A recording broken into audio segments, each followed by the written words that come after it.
Hi, es ist Sonntag. Die Sonne scheint. Ein richtiger, schöner, schon warmer, sonniger Tag. Ein schöner Sonntag. Und die Vögel pfeifen. Hört ihr die Spatzen? Ich bin hier an einem grossen Fluss. Wir spazieren hier am Fluss entlang. Ich bin im Ausland. Wisst ihr, was das für ein Fluss ist?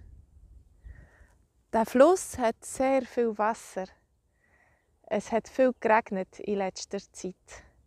Aber heute ist es zum Glück schön.